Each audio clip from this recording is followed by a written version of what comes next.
Class 12 history अध्याय 5 यात्रियों के नज़रिए समाज के बारे में उनकी समझ।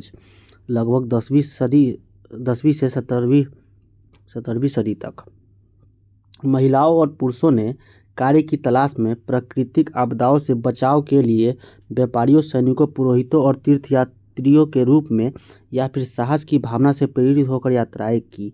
वे जो भी किसी नए स्थान पर आते अथवा बस जाते, निश्चित रूप से एक ऐसी दुनिया को समझ पाते हैं जो भूदृश्य या भौतिक परिवेश के संदर्भ में और साथ ही लोगों की प्रथाओं, भाषाओं, आस्था तथा व्यवहार में भिन्न होती है।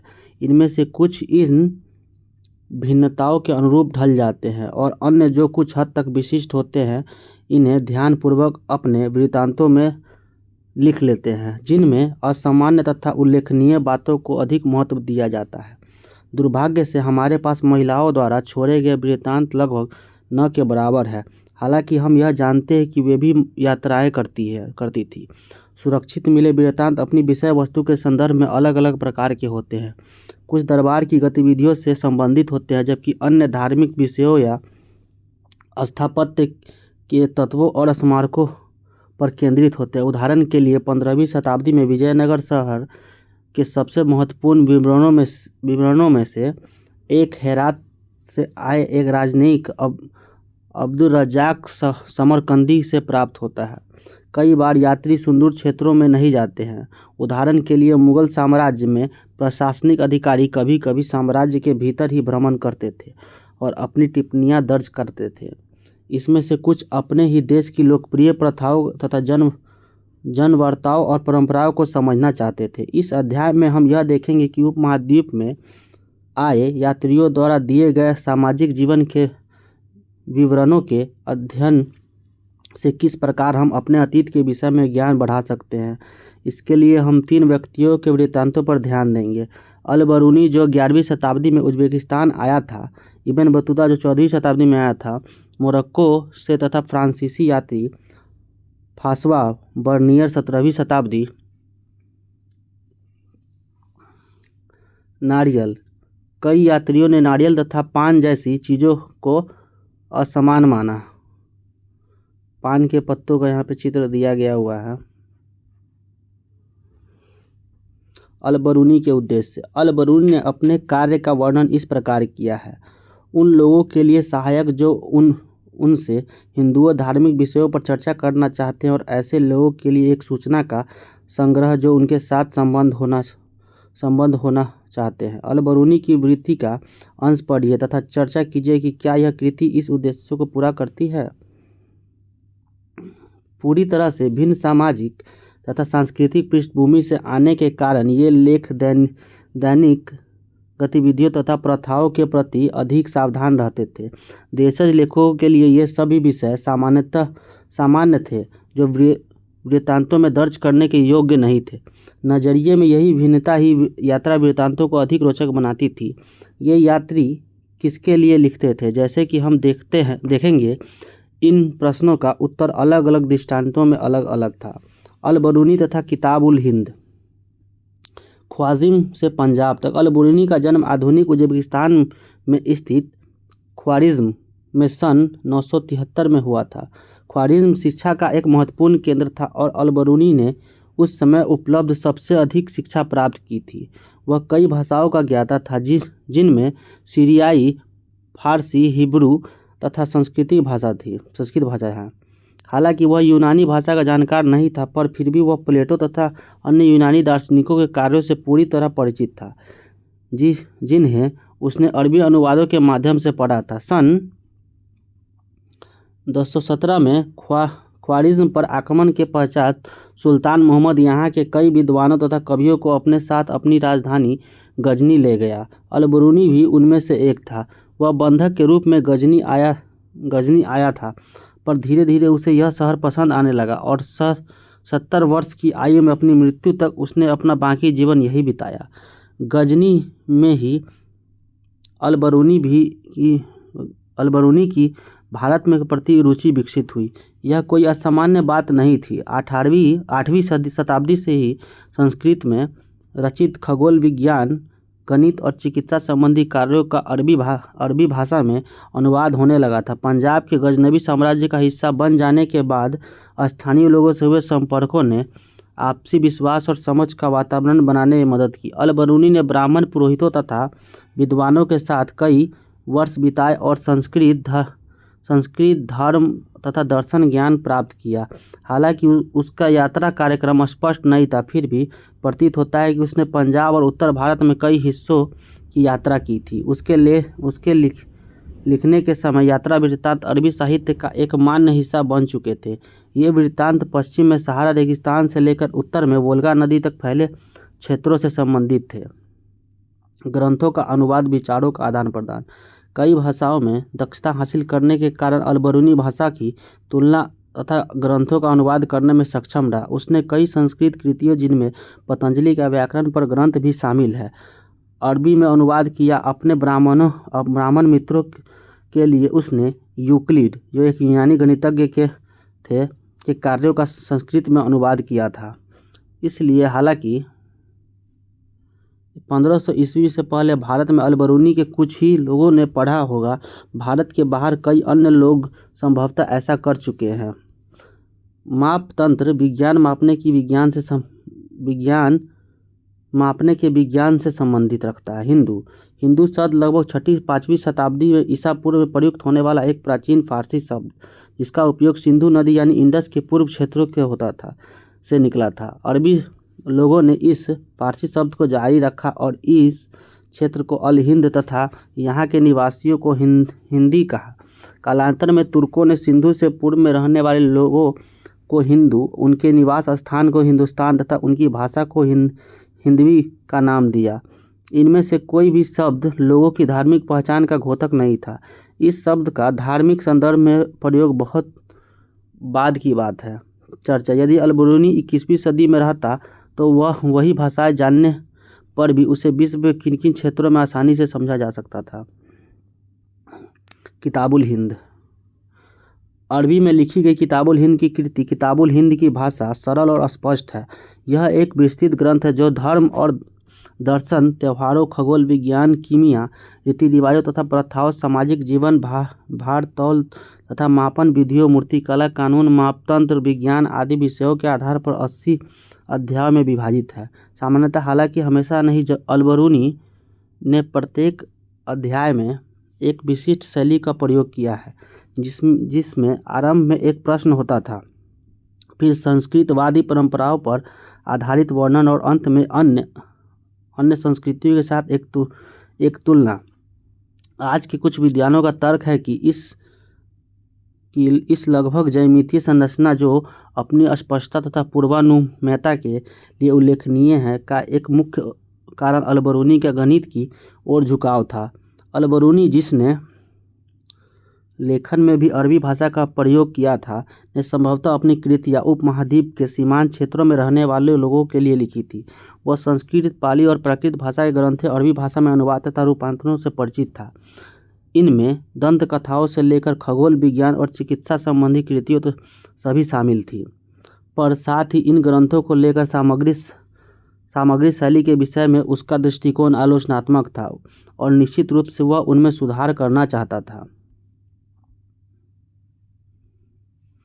13वीं शताब्दी की अरबी पांडुलिपि का एक चित्र, जिसमें 6ठी शताब्दी ईसा पूर्व के एथेंस के राजनेता एवं कवि सोलोन को विद्यार्थियों को संबोधित करते हुए दिखाया गया है। सोलोन एवं उनके विद्यार्थियों के कपड़ों को ध्यान से देखिए। क्या ये कपड़े यूनानी हैं अथवा अरबी?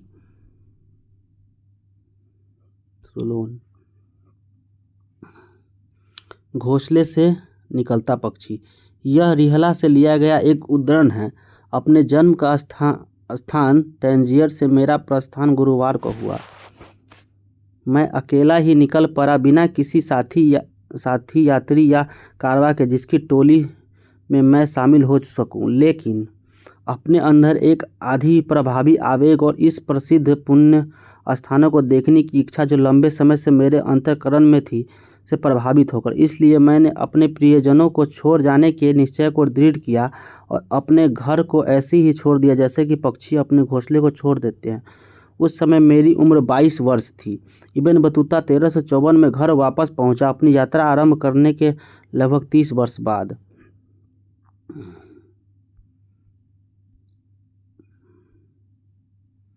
इब्न बतूता का रिहला, एक आरंभिक विश्व यात्री। इब्न बतूता द्वारा अरबी भाषा में लिखा गया उसका यात्रा वृत्तांत, जिसे रिहला कहा जाता है, 14वीं शताब्दी में भारतीय उपमहाद्वीप के सामाजिक तथा सांस्कृतिक जीवन में विषय में बहुत ही प्रचुर तथा रोचक जानकारियाँ देता है। मोरक्को के इस यात्री का जन्म तंजीर के सबसे सम्मानित तथा शिक्षित परिवार में से एक है, जो इस्लामी कानून अथवा शरिया पर अपनी विशेषज्ञता के लिए प्रसिद्ध था, में हुआ था। अपने परिवार की परंपरा के अनुसार इब्न बतूता ने कम उम्र में ही साहित्य तथा शास्त्ररूढ़ शिक्षा हासिल की। अपनी श्रेणी के अन्य सदस्यों के विपरीत इब्न बतूता पुस्तकों के स्थान पर यात्राओं से अर्जित अनुभव को ज्ञान का अधिक महत्वपूर्ण स्रोत मानता था।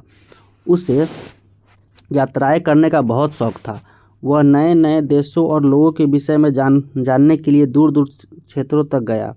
1332 से 33 में भारत के लिए प्रस्थान करने पर से पहले वह मक्का की तीर्थ यात्राएं और सीरिया, इराक, फारस, यमन, ओमान तथा पूर्व अफ्रीका के कई तटीय व्यापारिक बंदरगाहों की यात्रा कर चुका था।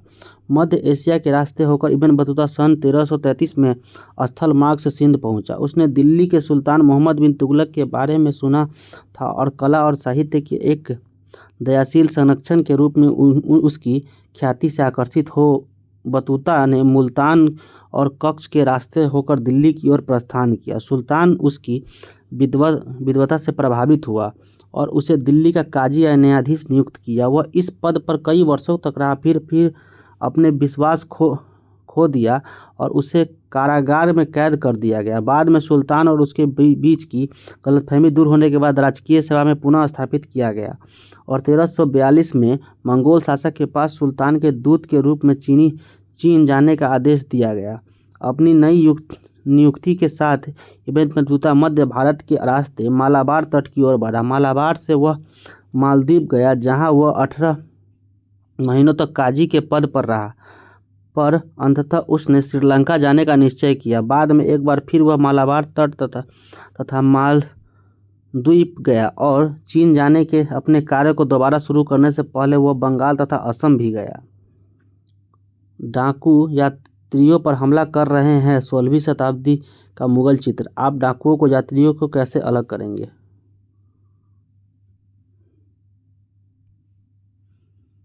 वह जहाज से सुमात्रा गया और सुमात्रा से एक अन्य जहाज से चीनी बंदरगाह नगर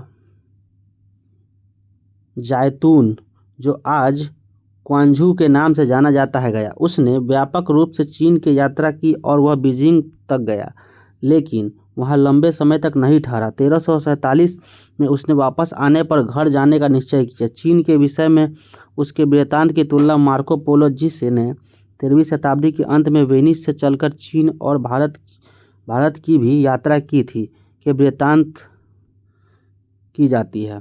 इब्न बतूता ने नवीन संस्कृतियों, लोगों, आस्थाओं, मान्यताओं आदि के विषय में अपने अभिमत को सावधानी तथा कुशलतापूर्वक दर्ज किया था।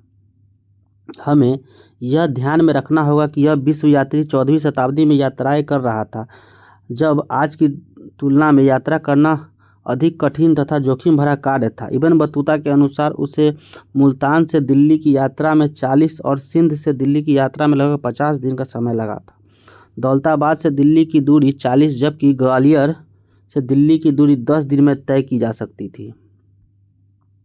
नाव से यात्री बंगाल से एक मंदिर की मृग मूर्ति कला, लगभग 17वीं 18वीं शताब्दी का ये है। आपके मत में कुछ यात्रियों के हाथों में हथियार क्यों हैं?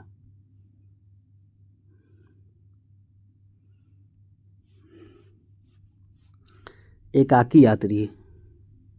लंबी यात्राओं में लुटेरे ही एकमात्र खतरा नहीं थे। यात्री गृहातुर हो सकता था और बीमार हो सकता था। यह रिहला से लिया गया एक उद्धरण है।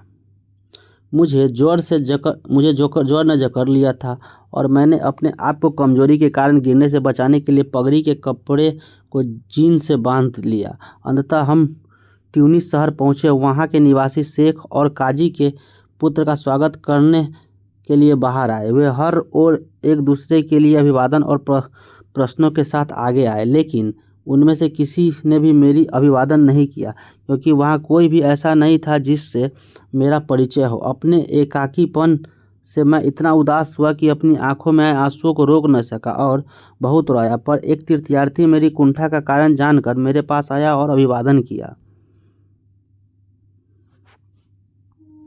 मानचित्र 1। अफगानिस्तान, सिंध और पंजाब में इब्न बतूता द्वारा भ्रमण किए गए स्थान कई जगहों का नाम उस तरह से लिखे गए हैं जिस तरह से इब्न बतूता उन्हें जानता होगा। त्रिमित्र, बाख, कुंदुज, अंदखोय, परवान, काबुल, गजना, कांधार,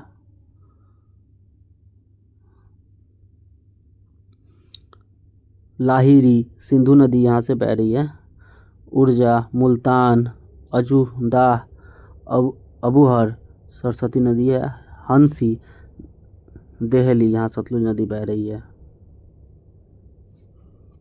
यात्रा करना अधिक सुरक्षित भी था।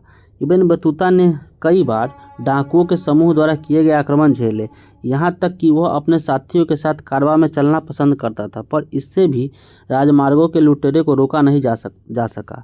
मुल्तान से दिल्ली की यात्रा के दौरान उसके कारवां पर आक्रमण हुआ और उसके कई साथी यात्री भी अपनी जान से हाथ धोना पड़ा। जो जीवित बचे उनमें इब्न बतूता भी शामिल था। बुरी तरह से घायल हो गए थे।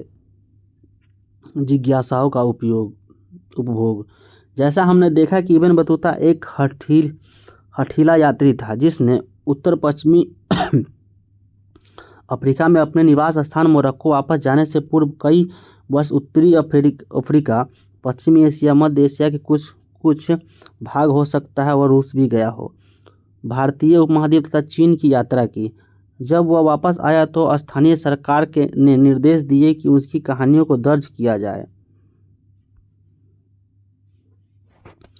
शिक्षा तथा मनोरंजन। इब्न जुजाई, जिसे इब्न बतूता के श्रुति लेखों को लिखने के लिए नियुक्त किया गया, अपनी प्रस्तावना में लिखता है, राजा के द्वारा एक शालीन निर्देश दिया गया कि वे इब्न बतूता अपनी यात्रा में देखे गए शहरों तथा अपनी स्मृतियों में बैठ गई रोचक घटनाओं का एक वृत्तांत लिखवाए और साथ ही विभिन्न देशों के शासकों से जिनसे वे मिले उनके महान साहित्यकारों के तथा उनके धर्मनिष्ठ संतों के विषय में बताए।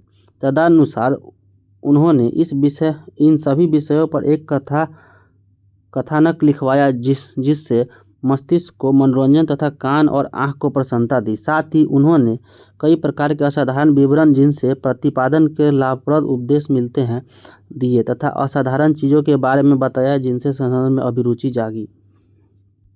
इब्न बतूता के पदचिन्हों पर। 1400 से 1800 के बीच भारत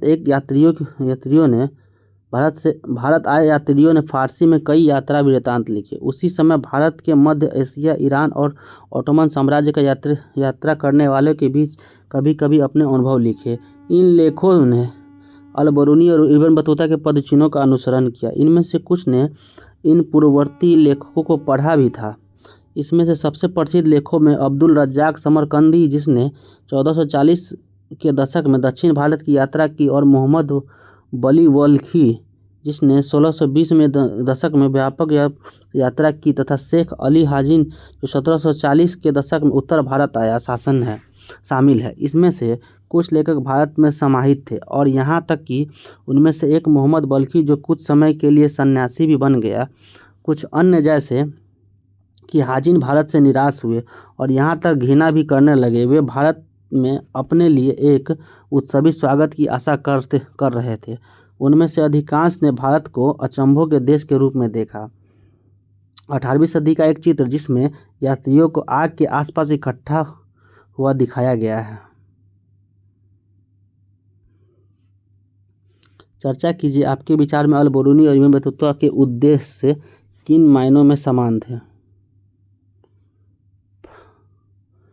फ्रांसवा बर्नियर एक विशिष्ट चिकित्सक। लगभग 1500 ईस्वी में भारत में पुर्तगालियों के आगमन के पश्चात उनमें से कई लोगों ने भारतीय सामाजिक रीति रिवाजों, धार्मिक प्रथाओं के विषय में विस्तृत वृत्तांत लिखे। उनमें से कुछ चुनिंदा लोग जैसे कि जेसुइट रॉबर्टो नोबिली ने तो भारतीय ग्रंथों को यूरोपीय भाषा में अनुवाद भी किया। सबसे प्रसिद्ध यूरोपीय लेखकों में से एक का नाम आता है दुआर्ते बारबोसा का है। इसने दक्षिण भारत में व्यापार और समाज का एक विस्तृत विवरण लिखा।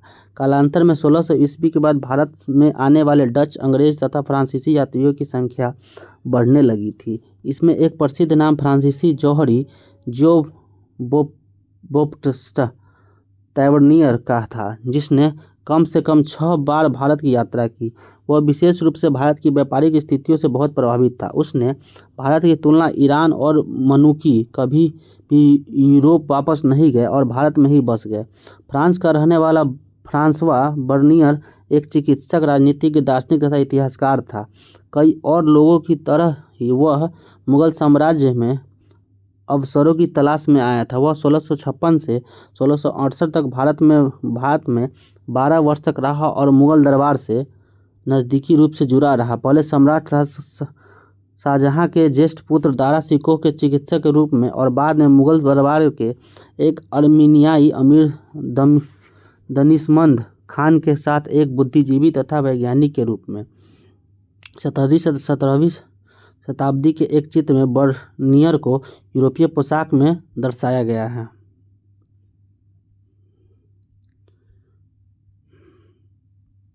भारतीय पोशाक में टैवर्नियर का चित्र यहाँ पे दिया गया हुआ है। पूर्व और पश्चिम की तुलना। बर्नियर ने देश में कई भागों में यात्रा की और जो देखा उसके विषय में विवरण लिखे। वह सामान्यतः भारत में जो देखता था उसकी तुलना यूरोपीय स्थिति से करता था।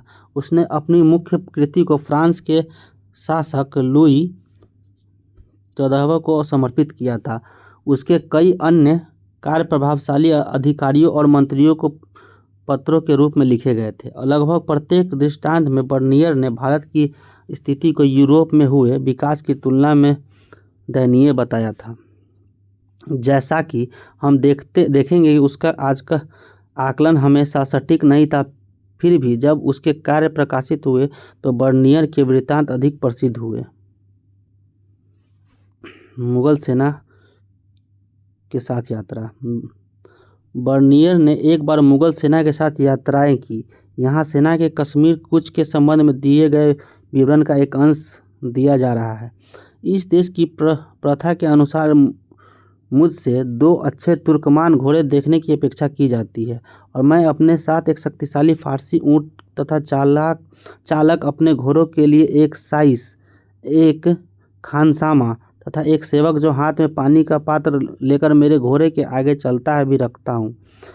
मुझे हर उपयोगी वस्तु दी गई है, जैसे औसत आकार का एक तंबू, एक दड़ी, 4 बहुत कठोर पर हल्के बेतों से बना एक छोटा बिस्तर, एक तकिया, एक बिछौना, भोजन के समय प्रयुक्त गोलाकार चमड़े के मेजपोश, रंगे हुए कपड़ों के कुछ अगोछा, नैपकिन, खाना बनाने के सामान से भरे 3 छोटे झोले जो सभी एक बड़े झोले में रखे हुए थे और यह झोला भी एक लंबा चौड़ा सुदृढ़ दोहरे बोरे अथवा चमड़े के पट्टों से बने जाल में रखा है।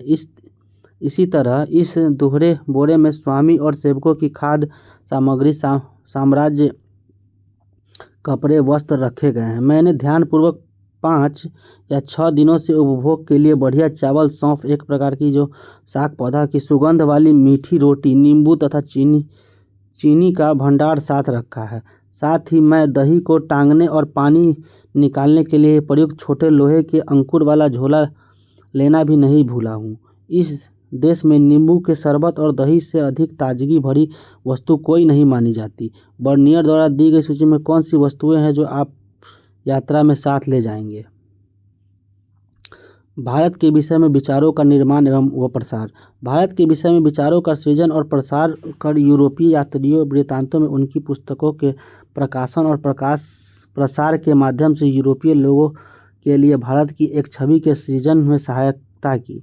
बाद में 1750 के बाद जब शेख इतिसमुद्दीन तथा मिर्जा अबू तालिब जैसे भारतीयों ने यूरोप की यात्रा की तो उन्हें यूरोपीय लोगों की भारतीय समाज की छवि का सामना करना पड़ा और उन्होंने तथ्यों की अपनी अलग व्याख्या के माध्यम से इसे प्रभावित करने का प्रयास किया। चर्चा कीजिए। भारतीय भाषाओं में बहुत प्रचुर यात्री वृत्तांत साहित्य उपलब्ध है। आप अपने घर में बोली जाने वाली भाषा के यात्री लेखों के विषय में पता कीजिए। किसी एक ऐसे वृत्तांत को पढ़िए और यात्री द्वारा देखे गए क्षेत्रों उसे देखे गए जो देखा और उसके द्वारा वृत्तांत लिखे जाने के कारणों पर टिप्पणी लिखिए। बर्नियर के फ्रांस में 1670 से खत्म में प्रकाशित हुए थे बर्नियर के कार्य। अगले 5 वर्षों के भीतर ही अंग्रेजी, डच, जर्मन और इतालवी भाषाओं में उनका अनुवाद हो गया। 1670 से 1725 के बीच उनका वृत्तांत फ्रांसीसी में 8 बार पुनर्मुद्रित हो चुका था और 1684 तक यह 3 बार अंग्रेजी में पुनर्मुद्रित हुआ। यह अरबी और फारसी वृत्तांतों जिनका प्रसार हस्तलिपियों के रूप में होता था और जो 1800 से पहले सामान्यतः प्रकाशित नहीं होते थे, ये पूरी तरह विपरीत था। विशाल पहुंच वाली एक भाषा। संस्कृत के विषय में अल बरूनी यह लिखता है, यदि आप इस कठिनाई संस्कृत भाषा सीखने की से पार पाना चाहते हैं तो यह आसान नहीं होगा, क्योंकि अरबी भाषा की तरह ही शब्दों तथा विभक्तियों दोनों से ही इस भाषा का पहुंच बहुत विस्तृत है। इसमें एक ही वस्तु के लिए कई शब्द मूल तथा व्युत्पन्न दोनों प्रयुक्त होते हैं और एक ही शब्द का प्रयोग कई वस्तुओं के लिए होता है, जिन्हें भली प्रकार समझने के लिए विभिन्न विशेषक संकेत पदों के माध्यम से एक दूसरे से अलग किया जाना आवश्यक है। एक अपरिचित संसार की समझ अल बरूनी तथा संस्कृतवादी परंपरा, समझने में बाधाएं और उन पर विजय। जैसा कि हमने देखा कि यात्रियों के उपमहाद्वीप में जो भी देखा सामान्य, उसकी तुलना उन्होंने उस प्रथा से की जिसमें वे परिचित थे। प्रत्येक यात्री ने जो देखा उसे समझने के लिए एक अलग विधि अपनाई। उदाहरण के लिए अल बरूनी अपने लिए निर्धारित उद्देश्यों में निहित समस्याओं से परिचित था। उसने कई अवरोधों की चर्चा की है जो उनके अनुसार समझ में बाधक थे। इनमें से पहला अवरोध भाषा थी। उसके अनुसार संस्कृत अरबी फारसी से इतनी भिन्न थी कि विचारों और सिद्धांतों को एक भाषा के दूसरे में अनुवाद करना आसान नहीं था। उसके द्वारा चिन्हित दूसरा अवरोध धार्मिक अवस्था और प्रथा में भिन्न थी। उसके अनुसार तीसरा अवरोध अभिमान था। यहाँ रोचक बात यह है कि समस्याओं की जानकारी होने पर भी अल बरूनी लगभग पूरी तरह से ब्राह्मणों द्वारा रचित कृतियों पर आश्रित रहा। उसने भारतीय समाज को समझने के लिए अक्सर वेदों, पुराणों, भगवत गीता, पतंजलि की कृति, मनुस्मृति आदि के अंश उद्धृत किए। अल बरूनी का जाति व्यवस्था का वितरण ईश्वर ही जानता है। यात्री हमेशा उन्हें बताई गई बातों पर विश्वास नहीं करते थे। अल बरूनी को जब ऐसी लड़की की मूर्ति की कहानी के बारे में पता चला तथा कथित रूप में 432 वर्षों तक अस्तित्व में रही, तो वो पूछता है कि फिर लड़की इतने लंबे समय तक अस्तित्व में कैसे रही होगी, विशेष रूप से ऐसे स्थान पर जहाँ हवा और मिट्टी काफ़ी आर्द्र हो। ईश्वर ही जानता है। अल बरूनी ने अन्य समुदायों में प्रतिरूपों की खोज के माध्यम से जाति व्यवस्था को समझने और व्याख्या करने के प्रयास किया। उसने लिखा कि प्राचीन फारस में 4 सामाजिक वर्गों को सामान्य थी: घुड़सवार और शासक वर्ग, भिक्षु, अनुष्ठानिक, पुरोहित तथा चिकित्सक, खगोल यात्री तथा अन्य वैज्ञानिक, और अंत में कृषक तथा शिल्पकार। दूसरे शब्दों में वह यह लिखना चाहता था कि ये सामाजिक वर्ग केवल भारत तक ही सीमित नहीं थे। इनके साथ ही उसने यह दर्शाया कि इस्लाम में सभी लोगों को समान माना जाता था और उनमें विभिन्नताएं केवल धार्मिकता के पालन में थी। जाति व्यवस्था के संबंध में ब्राह्मणवादी व्याख्या को मानने के बावजूद अल बरूनी ने अपवित्रता की मान्यता को अस्वीकार किया।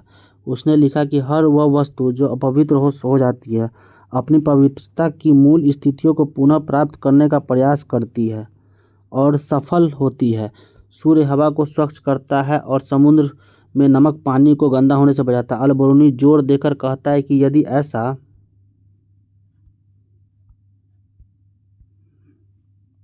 नहीं होता तो पृथ्वी पर जीवन असंभव होता। उसके अनुसार जाति व्यवस्था में सन्निहित अपवित्रता की अवधारणा प्रकृति के नियमों के विरुद्ध थी। वर्ण व्यवस्था। अल बरूनी वर्ण व्यवस्था का इस प्रकार उल्लेख करता है: सबसे ऊंची जाति ब्राह्मणों की है, जिनके विषय में हिंदुओं के ग्रंथ में बताते हैं कि ब्राह्मण सिर से उत्पन्न हुए थे, क्योंकि ब्राह्मण प्रकृति नामक शक्ति का दूसरा नाम है और सिर शरीर का सबसे ऊपरी भाग है।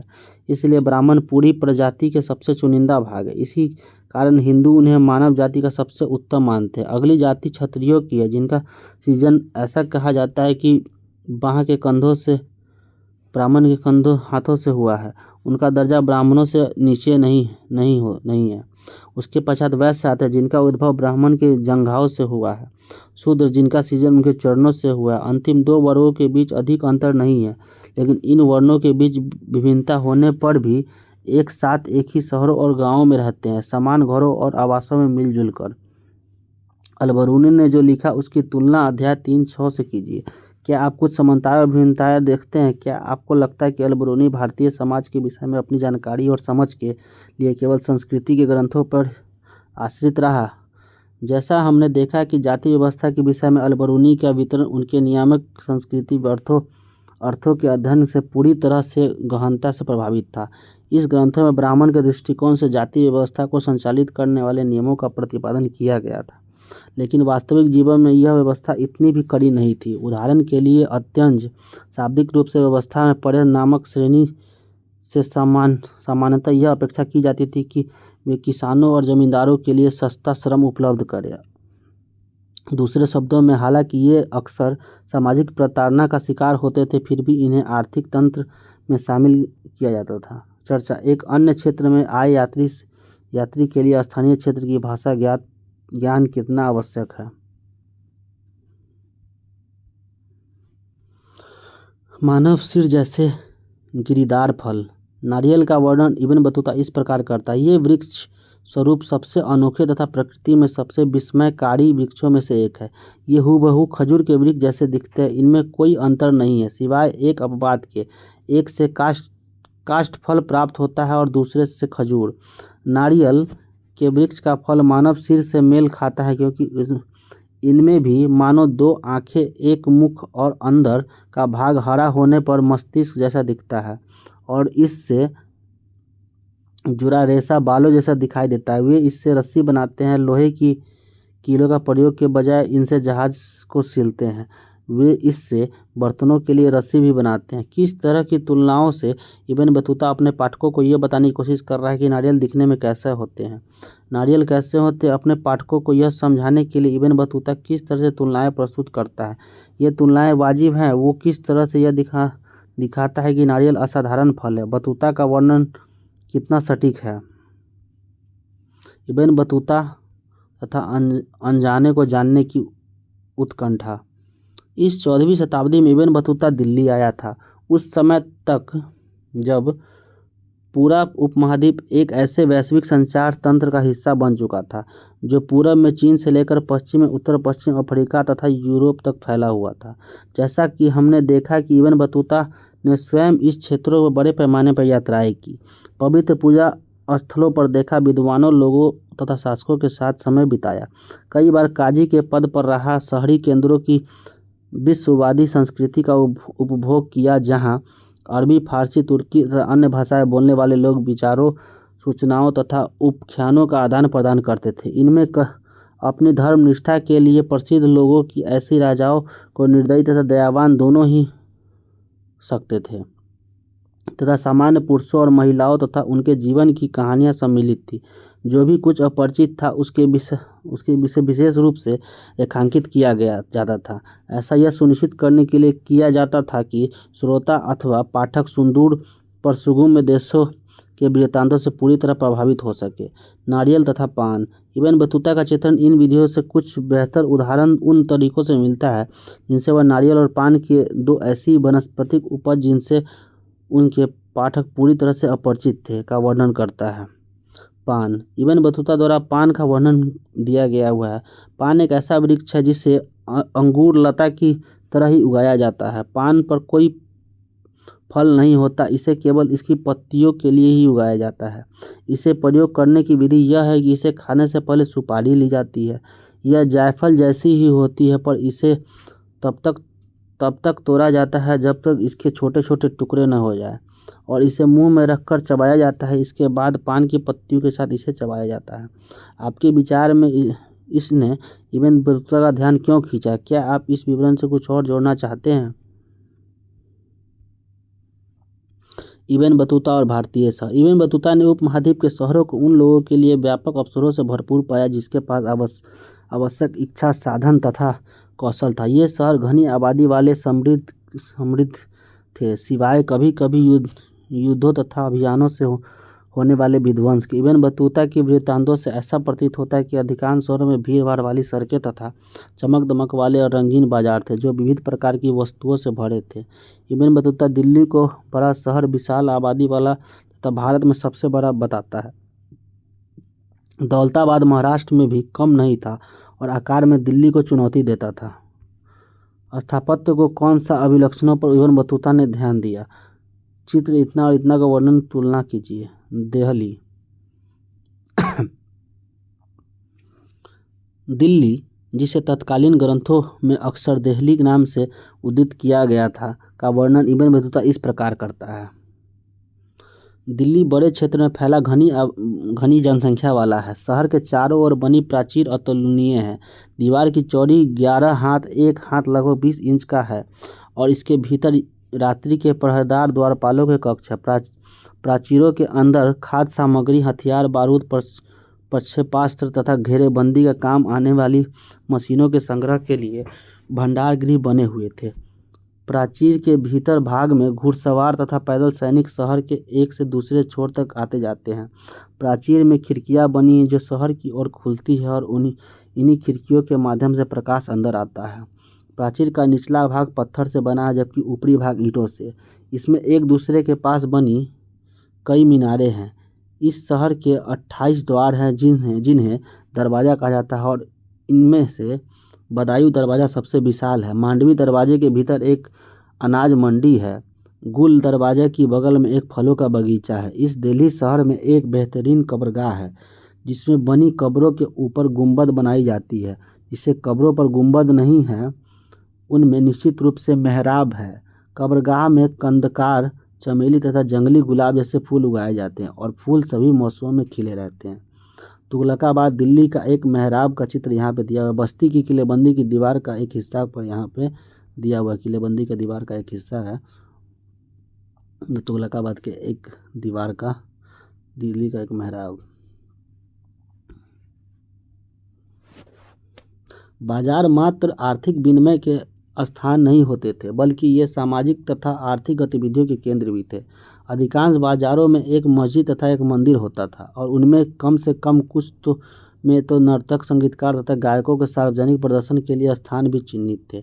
हालांकि इब्न बतूता की शहरों की समृद्धि का वर्णन करने में अधिक रुचि नहीं है। इतिहासकारों ने उनके वृत्तांत का प्रयोग यह तर्क देने के लिए की है कि शहर की अपनी संपत्ति का एक बड़ा भाग गांव से अधिशेष के अधिग्रहण से प्राप्त करते थे। इब्न बतूता ने पाया कि भारतीय कृषि से इतना अधिक उत्पादनकारी होने का कारण मिट्टी की उपजाऊपन था जो किसानों के लिए वर्ष में 2 फसलें उगाना संभव करता था। उसने यह भी ध्यान दिया कि उपमहाद्वीप व्यापार तथा वाणिज्य के अंतर एशियाई तंत्रों से भली भांति जुड़ा था। भारतीय माल की मध्य तथा दक्षिणी पूर्व एशिया दोनों बहुत मांगी थी जिसने शिल्पकारों तथा व्यापारियों को भारी मुनाफा होता था। भारतीय कपड़े विशेष रूप से सूती कपड़ा, महीन, मलहम, रेशम, जड़ी तथा साटन की अत्यधिक मांग थी। इब्न बतूता हमें बताता है कि महीन मलमल की कई किस्में इतनी अधिक महंगी थी कि उन्हें अमीर वर्ग तथा बहुत धनाढ़ लोग ही पहन सकते थे। इस तरह की इक्कत बुनाई की अभिरचनाओं को उपमहाद्वीप तथा दक्षिण पूर्व एशिया के कई तटीय उत्पादन केंद्रों में अपनाया गया है तथा उनमें सुधार किए गए हैं। अपने वर्णन में इब्न बतूता की इन गतिविधियों को उजागर क्यों किया है? बाजार में संगीत।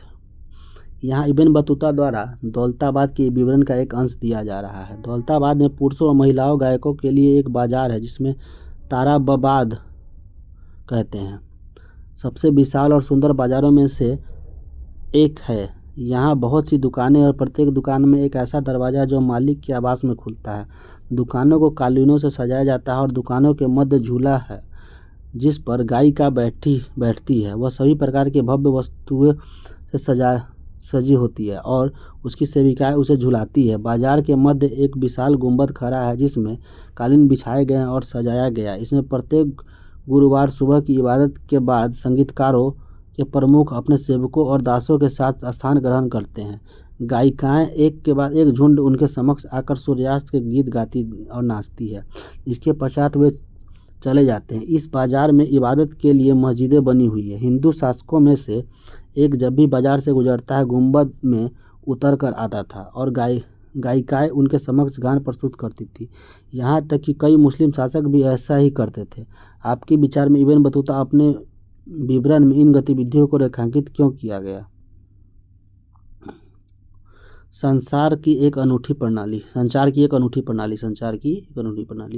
व्यापारियों को प्रोत्साहित करने के लिए राज्य विशेष उपाय करता था। लगभग सभी व्यापारी मार्गों पर सराय तथा विश्राम की गृह स्थापित किए गए। इब्न बतूता डाक प्रणाली की कार्य कुशलता देखकर चकित हुआ।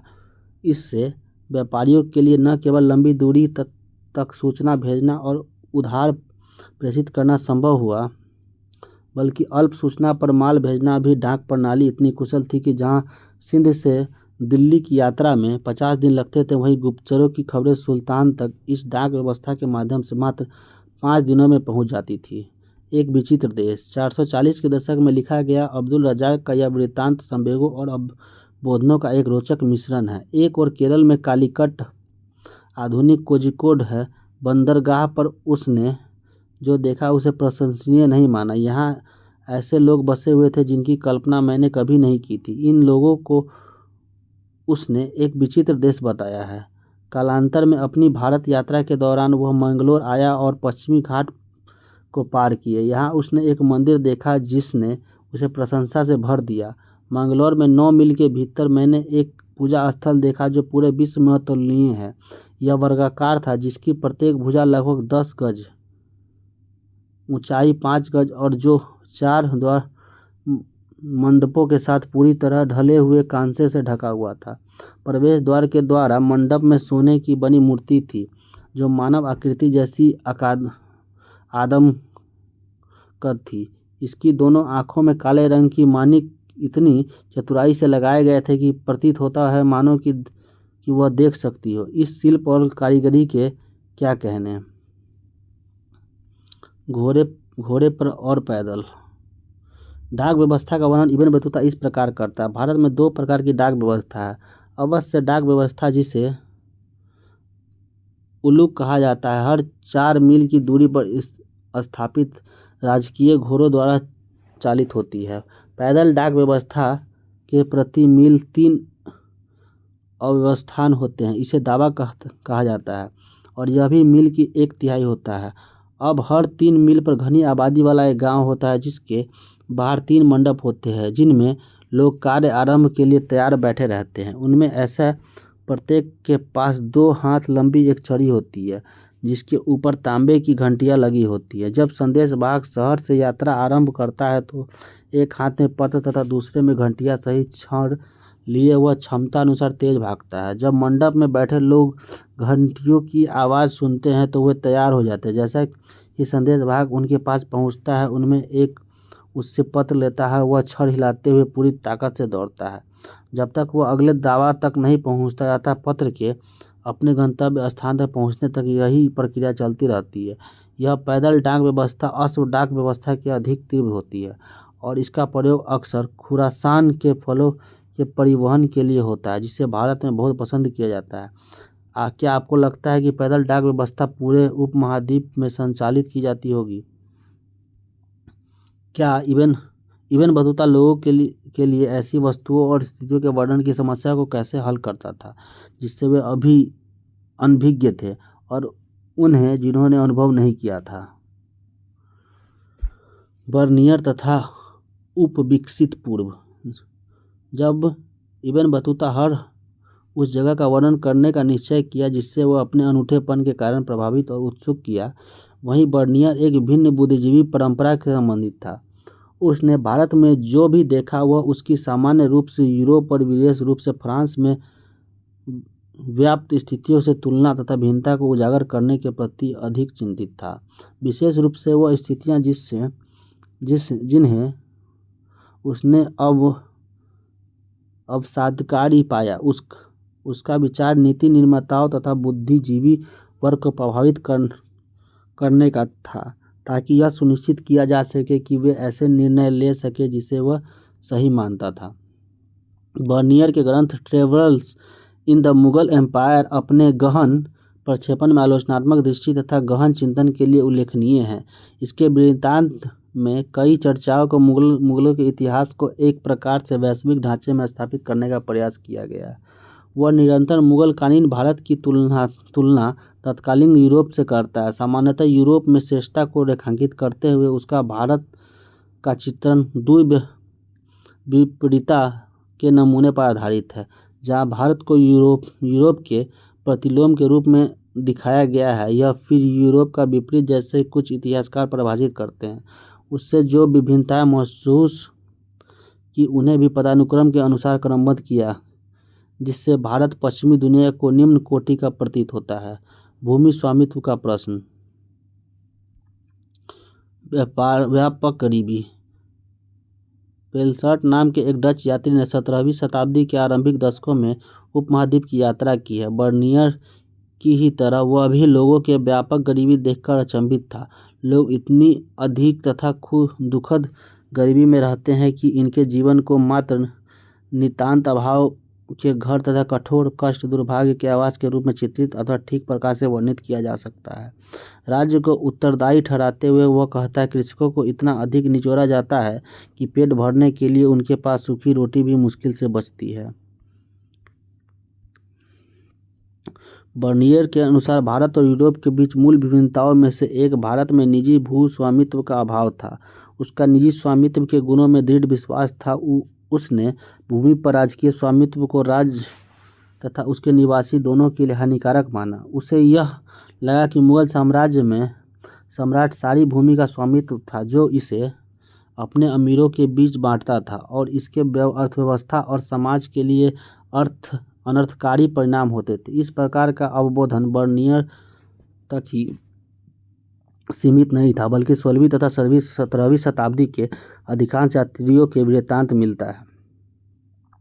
राजकीय भू स्वामित्व के कारण बर्नियर तर्क देता है, भू सुधारक अपने बच्चों को भूमि नहीं दे सकते, इसलिए वे उत्पादन के स्तर को बनाए रखने, उसमें बढ़ोतरी के लिए दूरगामी निवेश के प्रति उदासीन थे। इस प्रकार निजी भू स्वामित्व के अभाव ने बेहतर भू धारकों के वर्ग के उदय जैसा कि पश्चिमी यूरोप को रोका, जो भूमि के रखरखाव व बेहतरी के प्रति सजग रहे। इसी से चलते कृषि का समान रूप के विनाश, किसानों का असीम उत्पीड़न तथा समाज के सभी वर्गों के जीवन स्तर में अनवरत पतन की स्थिति उत्पन्न हुई, सिवाय शासक वर्ग के। गरीब किसान। यहाँ बर्नियर द्वारा ग्रामीण अंचल के किसानों के विषय में दिए गए विवरण से एक उदाहरण दिया जा रहा है। हिंदुस्तान के साम्राज्य में विशाल ग्रामीण अंचलों में से कई केवल रेतीली भूमियां या बंजर पर्वत ही हैं। यहाँ की खेती अच्छी नहीं है और इन इलाकों की आबादी भी कम है। यहाँ तक कि कृषि योग्य भूमि का एक बड़ा हिस्सा भी श्रमिकों के अभाव के कृषि विहीन रह जाता है। इनमें से कई श्रमिक गवर्नरों द्वारा किए गए बुरे व्यवहार के फलस्वरूप मर जाते हैं। गरीब लोग जब अपने लोभी स्वामियों की मांगों को पूरा करने में असमर्थ हो जाते हैं तो उन्हें न केवल जीवन निर्वाह के लिए साधनों के वंचित कर दिया जाता है, बल्कि उन्हें अपने बच्चों से भी हाथ धोना पड़ता है, जिन्हें दास बनाकर ले जाया जाता है। इस प्रकार ऐसा होता है कि इस अत्यंत निरंकुशता के हताश होकर किसान गांव छोड़कर चले जाते हैं। इस उदाहरण में बर्नियर राज्य और समाज से संबंधित यूरोप में प्रचलित तत्कालीन विवादों में भाग ले रहा था और उसका प्रयास था कि मुगल कालीन भारत के संबंध में उसका विवरण यूरोप उन लोगों के लिए एक चेतावनी का कार्य करें जो निजी स्वामित्व की अच्छाइयों को स्वीकार नहीं करते थे। बर्नियर के अनुसार उपमहाद्वीप में किसानों को किन किन समस्याओं को जूझना पड़ता था। क्या आपको लगता है कि उसका विवरण उसके पक्ष में सुदृढ़ करने में सहायक होता? 19वीं शताब्दी के ऐसे चित्रों ने परिवर्तनशील ग्रामीण समाज की धारणा को दृढ़ता प्रदान की।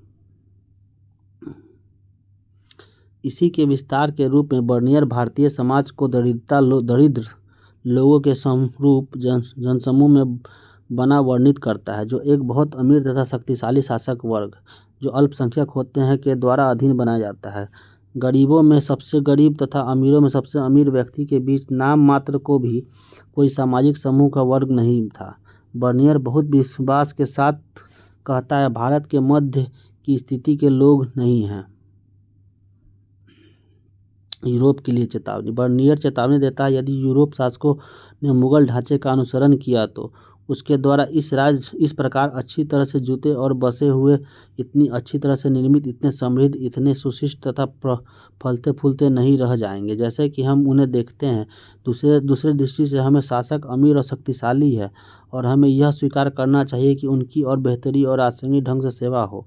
जल्द ही रेगिस्तान तथा निर्जन स्थानों से भिखारी तथा क्रूर लोगों के राजा बन कर रह जाएंगे, जैसे कि वे निजी विषयों में मैंने वर्णन किया है। मुगल शासक हम उन महान शहरों और नगरों को खराब हवा के कारण न रहने योग्य अवस्था में पाएंगे तथा विनाश की स्थिति में जिनके जीर्णोद्धार की किसी को चिंता नहीं है। व्यक्त तो टीले और झाड़ियों अथवा घातक दलदल से भरे हुए खेत, जैसा कि पहले ही बताया गया है। बर्नियर सर्वनाश के दृश्य का चित्रण किस प्रकार करता है? जब आप अध्याय 8 और 9 पढ़ ले तब आप इस विवरण पर फिर आइएगा और फिर इसका आकलन कीजिएगा। तो बर्नियर ने मुगल साम्राज्य को इस रूप में देखा। इसका राजा भिखारियों और क्रूर दोनों का राजा था। इसके शहर और नगर विशिष्ट तथा खराब हवा के दूषित थे और इसके खेत में झाड़ीदार तथा घातक दलदल से भरे हुए थे और इसका मात्र एक ही कारण था, राजकीय भूस्वामित्व। आश्चर्य की बात यह है कि एक भी सरकार मुगल दस्तावेज यह इंगित नहीं करता कि राज्य ही भूमि का एकमात्र स्वामी था। उदाहरण के लिए 16वीं शताब्दी में अकबर का काल सरकारी इतिहासकार अबुल फजल भूमि राजस्व को राजत्व का परिश्रमिक बताता है, जो राजा द्वारा अपनी प्रजा को सुरक्षा प्रदान करने के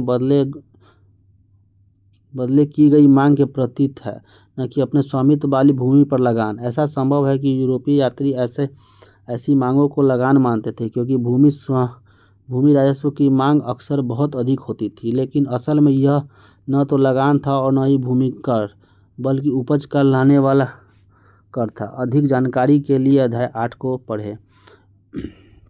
बर्नियर के विवरणों ने 18वीं शताब्दी के पश्चिमी विचारकों को प्रभावित किया। उदाहरण के लिए फ्रांसीसी दार्शनिक मोंटेस्क्यू ने उनके वृत्तांत का प्रयोग प्राच्य निरंकुशवादी के सिद्धांत को विकसित करने में किया, जिसके अनुसार एशिया, प्राच्य अथवा पूर्व में शासक अपनी प्रजा के ऊपर निर्बाध प्रभुत्व का उपभोग करते थे, जिसे दासता और गरीबी की स्थिति में रखा जाता था। इस तर्क का आधार था कि सारी भूमि पर राजा का स्वामित्व होता था, निजी संपत्ति अस्तित्व में नहीं थी। इस दृष्टिकोण के अनुसार राजा और उसके अमीर वर्ग को छोड़ प्रत्येक व्यक्ति मुश्किल से गुजर बसर करता था।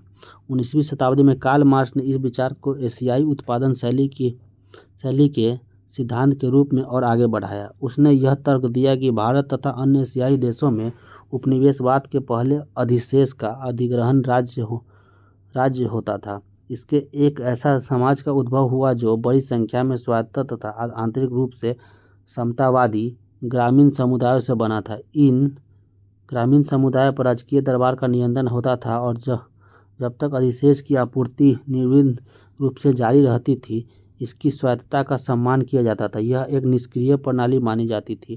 परंतु जैसे कि हम देखेंगे, ग्रामीण समाज का यह चित्रण सच्चाई से बहुत दूर था, बल्कि 16वीं और 17वीं शताब्दी में ग्रामीण समाज के चारित्रिक रूप से बड़े पैमाने पर सामाजिक और आर्थिक विभेद था। एक और जमींदार थे जो भूमि पर उच्च अधिकारों का उपभोग करते थे, दूसरी ओर अस्पृश्य भूमि विहीन श्रमिक। इन दोनों के बीच में बड़ा किसान था जो किराए के श्रम का प्रयोग करता और माल उत्पादन में संलग्न रहता, साथ ही अपेक्षाकृत छोटे किसानों से भी जो मुश्किल से ही निर्वहन लायक उत्पादन कर पाते थे। एक अधिक जटिल सामाजिक सच्चाई। हालांकि मुगल राज्य को निरंकुश रूप से देने की तन्मयता स्पष्ट है, लेकिन उसके विवरण कभी कभी एक अधिक जटिल सामाजिक सच्चाई की ओर इशारा करते हैं।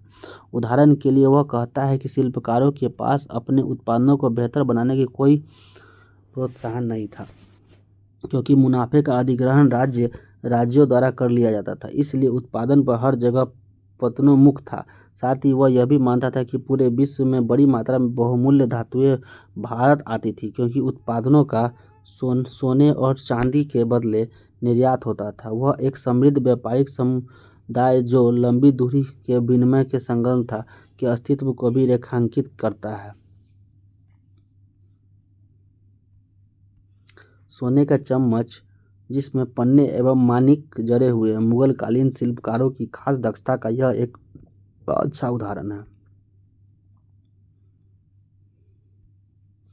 एक भिन्न सामाजिक आर्थिक परिदृश्य बर्नियर के वृत्तांत के लिए किए गए उदाहरण को पढ़िए, जिसमें कृषि तथा शिल्प उत्पादन दोनों का विवरण दिया गया है।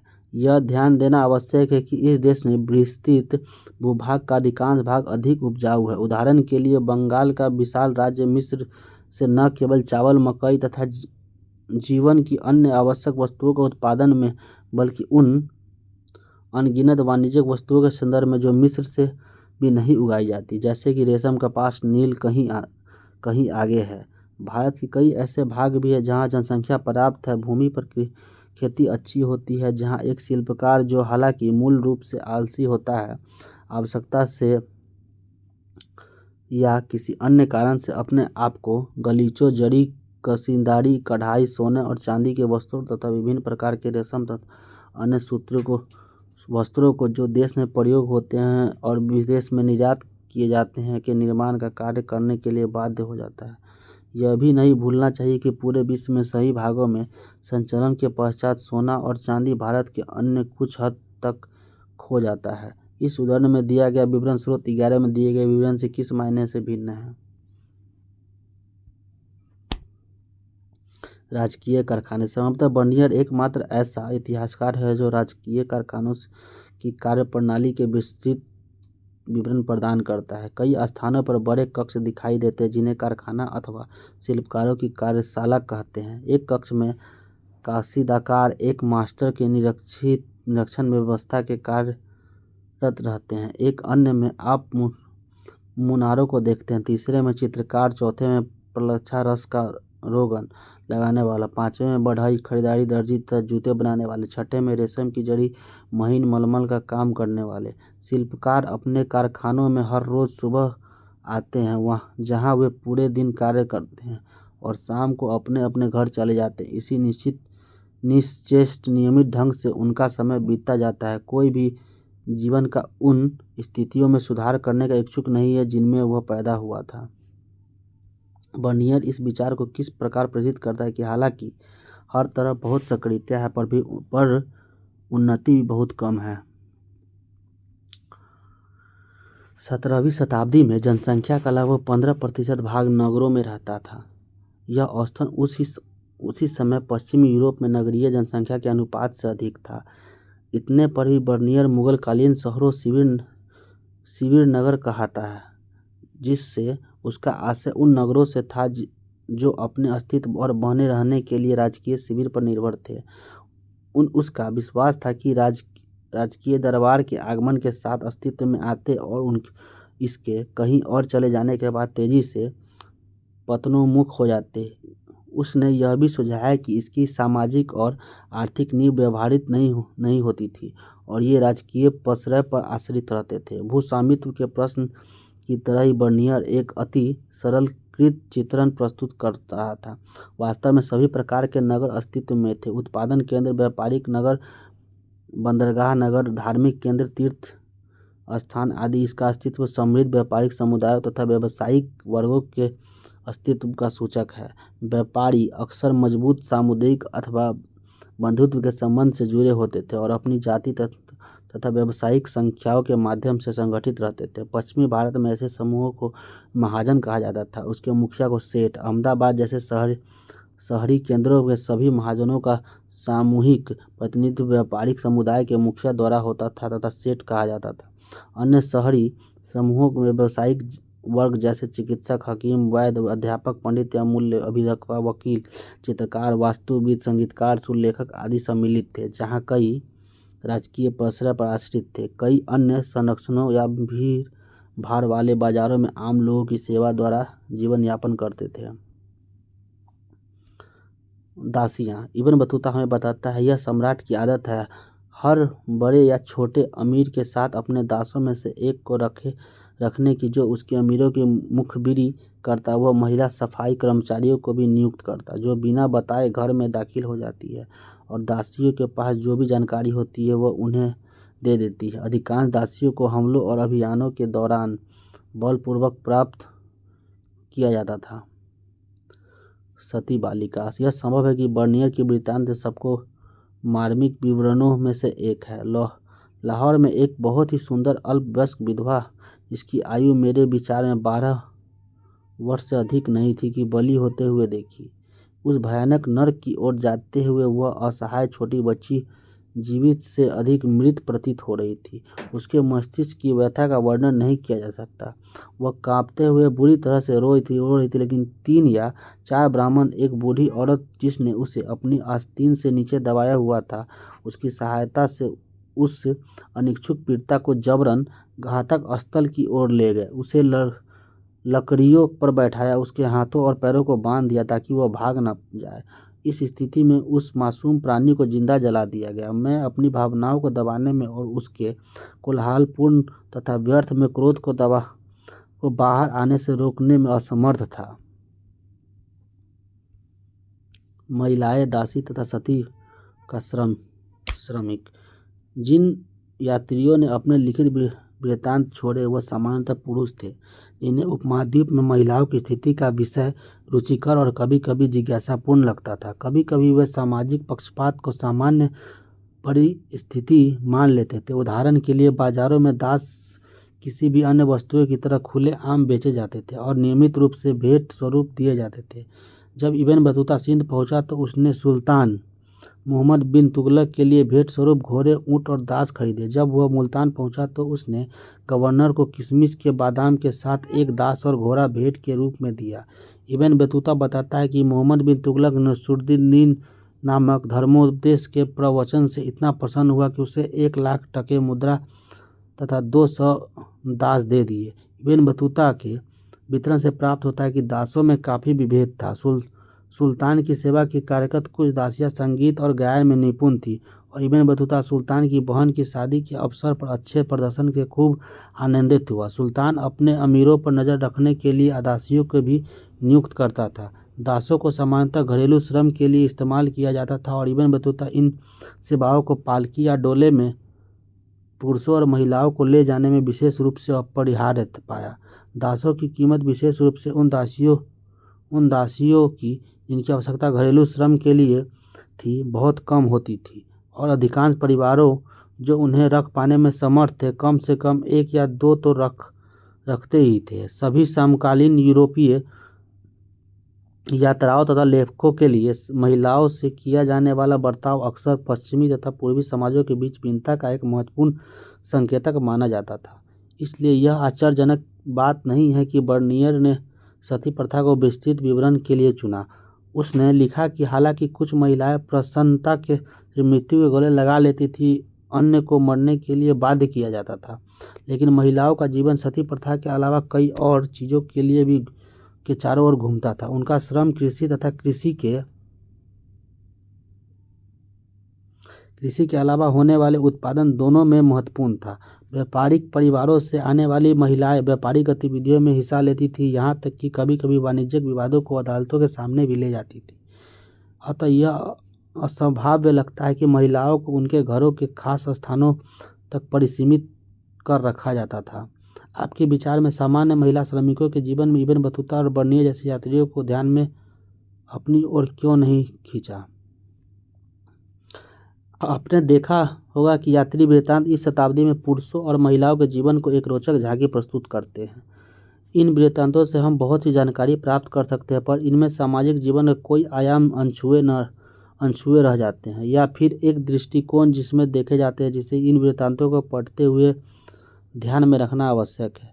साथ ही उपमहाद्वीप में पुरुष और संभवतः महिलाओं के अनुभव को प्रेक्षण अपेक्षाकृत अज्ञात है, जिन्होंने समुद्र और पर्वतों को पार किया और उपमहाद्वीप से परे क्षेत्रों में साहसिक यात्राएं की। उन्होंने क्या देखा और सुना, सुदूर क्षेत्रों में लोगों के साथ उनके संबंध किस प्रकार ढले, वे किन भाषाओं का प्रयोग करते थे। उम्मीद है कि इस पर और अन्य प्रश्नों पर आने वाले वर्षों में इतिहासकार योजनापूर्ण तरीके से ध्यान केंद्रित करेंगे। मथुरा से मूर्ति का एक नमूना जिसमें यात्री दर्शाए गए हैं। यह यातायात के कौन सा साधन अपनाए गए हैं यहाँ?